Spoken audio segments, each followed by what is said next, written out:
अंतरात्मा की आवाज़। बहुत पहले किसी गांव के किनारे एक मंदिर था। मंदिर में एक साधु रहता था। इसी गांव में एक कबाड़ी चोर भी रहता था। चोर जवानी के उभार पर था और साधु जवानी के उतार पर। चोर खाते पीते बाप का बेटा था। चोर हो गया तो जिंदगी भी चोर की ही घसीटनी पड़ रही थी। बाप ने उसकी शादी नहीं की। चोर अपने ही गांव में हाथ मारता था। लोग उसे कबाड़ी चोर कहते थे क्योंकि वह छोटी छोटी चोरी ही करता था। उसके चोरी करने से लोगों को दुख अधिक होता था, हानि कम। चोर को लोग लाभ कुछ नहीं, परेशानी दुनिया भर की। चोर ने सोचा, मंदिर के चढ़ाव से साधु की थैली भरी पड़ी है। क्या करना है उसे उस थैली का? वह संपत्ति भी उसकी मुफ्त की ही है, खून पसीने का तो है नहीं।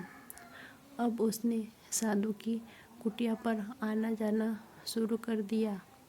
बगुला भगत की श्रद्धा भक्ति से साधु महाराज तो गद्द हो उठे। चोर मुंह में राम, बगल में छुरी लेकर दिन भर साधु महाराज की सेवा करता। वैसे साधु भी जानता था कि वह चोर खड्ग सिंह तो है नहीं, कबाड़ी चोर है।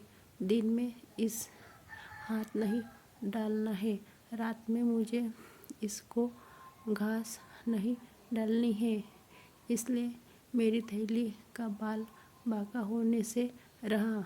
थैली के आकार को देखकर कबाड़ी चोर की तबीयत हरी होती रहती थी। उसी दिन चोर रात होने पर कुटिया से उठाए नहीं उठा। न उठने का मतलब था उठाकर भी उठना।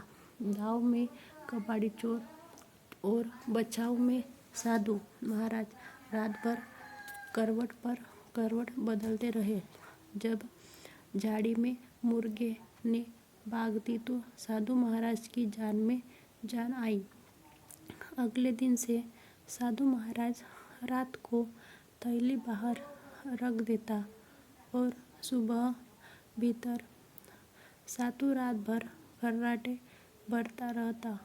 चोर रात भर थैली को ढूंढता थक जाता। घनघोर अंधेरी रात में साधु की आत्मा ने कहा, तू पापी महात्मा है, उस थैली से तेरा क्या लगाव, बेचारे चोर का भला कर।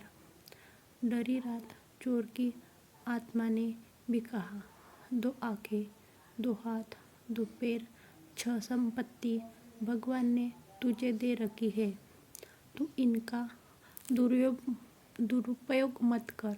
चोरी के चक्कर में पड़कर जिंदगी को गंवा रहा है। चोरी से तौबा कर। करने वाला क्या नहीं कर सकता।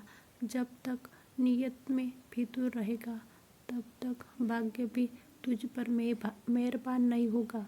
एक लंबी जिंदगी इस थैली के सहारे कितने दिन कटेगी और लेने के देने पड़ गए तो। उस रात साधु ने वह थैली बाहर नहीं रखी। सुबह साधु महाराज ने देखा थैली तो वहीं पर है, पर आज कबाड़ी चोर नहीं था। कबाड़ी चोर होता भी कैसे?